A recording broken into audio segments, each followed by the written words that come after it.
Shikues nderuar televizion shqiptar të Amerikës, ju përshëndes. Sot do të flasim për 7 marsin, ditën e mësuesit. Do të flasim për shkollën e parë shqipe që është hapur në Korçë. Do të flasim për gjithë nostalgjitë që kanë ish nxënësit, prindrit për mësuesit. Do të flasim për rëndësinë e shkollës dhe të gjuhës shqipe në vite.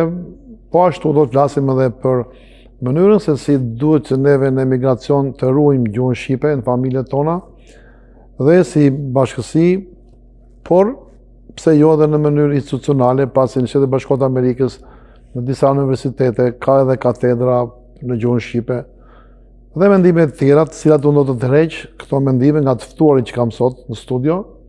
I kam të ftuar të veçantë, janë mësuesa me profesion, kam bërë histori në fushën e tyre dhe do ta prezantoj doktor profesor Anton Lajçaj, i cili punon në UVM, një nga universitetet më të mira të Shtetit Bashkuar të Amerikës. Jam i privilegjuar që e kam të ftuar pasi ka se çfarë sjellin nga eksperjenca e tij, jo vetëm si mësues, por edhe si ish nxënës. Mirë se ka ardhur zoti Lajçaj. Mirë se u kam gjetë, faleminderit për ftesën. Po ashtu kam të ftuar edhe Deniza Aziraj, është mësuese në Lanphier High School, gjithashtu jep mësim edhe në College në Macomb. Është një zonjë e cila vazhdimisht ka qenë prezente në komunitetin shqiptar, jo vetëm ndihmesën që ka dhënë dhe vazhdon të japi komunitetit një aty ku ka punë në saj, por vazhdimisht ka ndihmuar shqiptar dhe vazhdon të ndihmojë edhe sot. Zonja Aziraj, mirë se ke ardhur. Faleminderit për ftesën, mirë se u gjeta. Edhe unë kam qenë dikur nxënës, kam dhënë mësim dikur, por ju jeni profesionist. Edhe jo vetëm unë, po shumë njerëz do ju dëgjojnë, ata që kanë qenë mësues, do t'i falenderojmë me shpirt, me shumë respekt, edhe do ju dëgjojnë me nostalgji.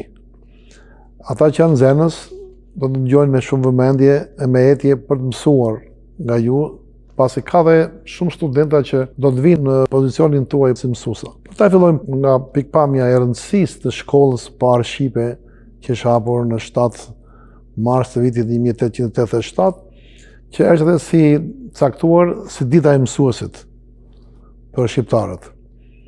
Ku qëndron rëndësia e kësaj shkolle? Çfarë kontributi ajo ka dhënë në vite deri në ditët tona? Si mbas mendimit tim, domethënë, ajo ishte një ngjarje shumë kulminante, sepse për herë të parë, domethënë, ishte koha e rilindasve dhe kjo si thua ishte një hap më lartë drejt bashkimit të kombit, drejt unifikimit, drejt asaj idesë që domethënë ne mund të bëjmë gjithçka. Mund të kemi shtetin tonë, mund të kemi dhe shkollat tona, dhe ishte diçka shumë e rëndësishme dhe që si thua prandaj edhe nuk zgjati aq shumë, sepse turqit munduan patjetër që ta ndalojnë sa më shpejt, sepse pa rrezikun që shfaqte shkolla. Se në atë kohë ishte ndaluar me ligj të hapin shkollën. Po, ishte ndaluar me ligj që të kishte mësim në gjuhën shqipe, kështu që kjo ishte diçka e papare, pa dëgjuar dhe shumë me trimëri shumë të madhe, domethënë. Po në vite, si vazhdoi influenca e kësaj shkolle në vitet që pasojnë, deri në ditët tona? Në radhë parë dua t'ju përshëndes juve edhe kolegen time, profesoreshën e nderuar. Dihet se gjuha është gjëja themelore e një kombit. Nëse një komb, një popullat, një rajon nuk e ka gjuhën, atëherë faktikisht thjesht vetëm ekzistojmë si qenie njerëzore mbi tokë.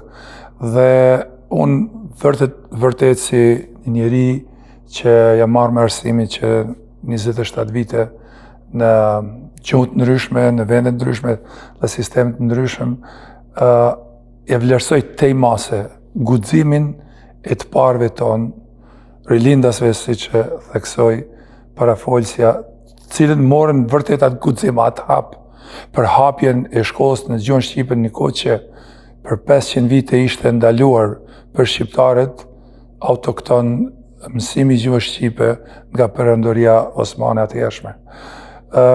Rëndësia ka qenë e jashtëzakonshme dhe prej asaj që kishte një rëndësi të madhe, kishte edhe kundërshtar të mëdhenj. Dhe ajo ishte edhe shkaku që me të vërtet ka kalun për çështje dhe probleme shumë të mëdha. Ty e pas parasysh se nuk kishte as objekte, nuk kishte as tekste mësimore, nuk kishte as kushtet elementare, thjesht ishte vetëm vullneti. Kësa i thonë të ndërtosh një pallat, një kohë që nuk je as bloqe dhe mos flasin për cimente. Pra, kjo vërtet ne si shqiptar, kudo që jemi dhe gjitha gjeneratat të cilët punojnë, kanë punua me vite, kanë lënë jetën për t'ju hapur syt gjeneratave, gjithsesht fëmijëve tonë shqiptar, kudo që janë, meritojnë respektin më të madh, sepse shkolla, arsimimi është arma më e fortë dhe është çështja dhe suksesi më i madh i një kombit.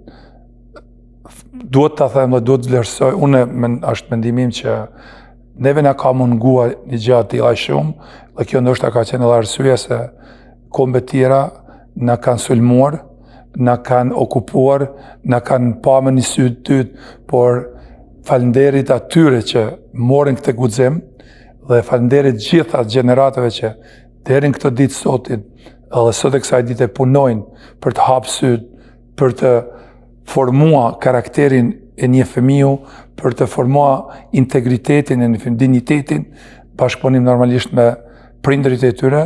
Dhe me thënë, ne jemi me një krejt jetën dhe rëndësia është jashtëzakonisht e paqëmuar për çdo gjë që ata rilindasit tonë kanë bërë për gjuhën dhe për hapjen e shkollës së parë shqipe me 7 mars vitit 1887 në qytetin e bukur të Korçës.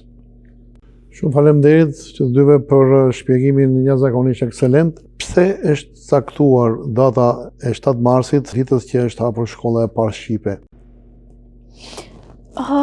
Besoj që kjo ka të bëj me 3 aspekte të ndryshme. Ka të bëj me aspektin që vërtet u hap shkolla e parë, pastaj me aspektin për të nderuar ata trima që e hapën shkollën, gjithashtu mbas edhe për të nderuar që më në fund gjuha shqipe mori një nivel tjetër më të lartë, do të thënë që më në fund ne kishim shkollat që mund të akreditoshin në botë, ne mund të tregonim botës, do të thënë që ne gjithë jemi në gjendje të kemi shkollat tona, universitetet tona.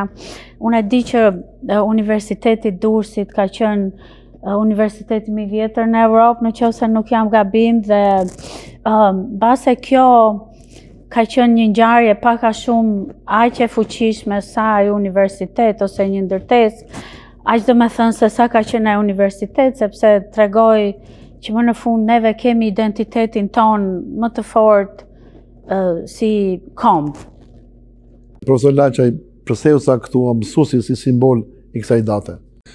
Po faktikisht u caktua, mendimi im është sepse roli mësuesit është kyçi, çështja kryesore është personi, është misioni, është veprimtari, është ai që jep çdo gjë nga vetvetja për të bërë një punë tillë, një detyrë tillë, dhe unë mendoj se është përgjegjësia më e madhe, domethënë e atyre për të mbajtur, për të hapësh nëse do të hapësh një institucion, do është shumë e lehtë. Ndoshta nuk është edhe lehtë, po mund të ndodhë lehtë, por për mbajtjen e tina dhe për ngritjen e nivelit kërkesave, domethënë ajo ka qenë është shumë e vështirë. Dhe unë jam shumë i kënaqur, shumë i lumtur si njeri asaj fushë që vërtet u vlerësohet puna e mësimdhënësve në përgjithësi. Kur e përmendim termin mësues, unë mendoj se është termi më i shenjtë. Shumë njerëz ndoshta mendojnë se vetëm ka të bëjë mësuesi një cikli tul, po të gjithë jemi pa dallim, që nga parashkolloria deri në universitetet, pra gjithë kemi të njëjtin rol, pak a shumë, dhe arsyeja kryesore është pra vetëm duke vlerësuar punën e palodhur dhe duke e shkrirë vetveten si qiriu për të bërë dritë dhe për të shëndrit mendjen të tjerëve. Cili është roli mësuesit në një komp, në një shoqëri? këtu mos hiqni dorezat. Pra, edhe pse jeni mësues, mos jeni modest. Pra, ç'a pozicioni, ç'a roli ka mësuesi? Se themi që bas familjes vjen mësuesi për edukime, për gjithçka. Si e mendoni juve? Unë personalisht mendoj që është shumë i rëndësishëm, do të shtoj nga më tepër çfarë po fliste profesori. Mësuesi, si thua, nëna është mësuesja e parë e fëmijës, domethënë sa lind fëmia, nëna është mësuesja, sepse i mëson gjërat bazat e si të jetojë, si të heci, si të mbrohet. Dhe për shembull mësuesët që nga ata të fillores deri në universitet, në çdo nivel mësuesi ka rëndësinë e vet dhe jo vetëm ne jemi model për ta, domethënë duhet të jemi, po ndonjëherë, si thuash, jemi edhe një pikë mbështetje ose një pikë që domethënë ndonjëherë mund të shpëtojmë jetën ose të ndryshojmë jetën një fëmie. Sepse domethënë duhet t'i tregojmë jo vetëm që domethënë t'i japim një mësim, t'i mësojmë një lëndë, po domethënë t'i tregojmë që ka njerëz të mirë, që ka njerëz që ju vjen keq, kujdesen për juve, domethënë ka njerëz që janë të interesuar t'ju ndihmojnë.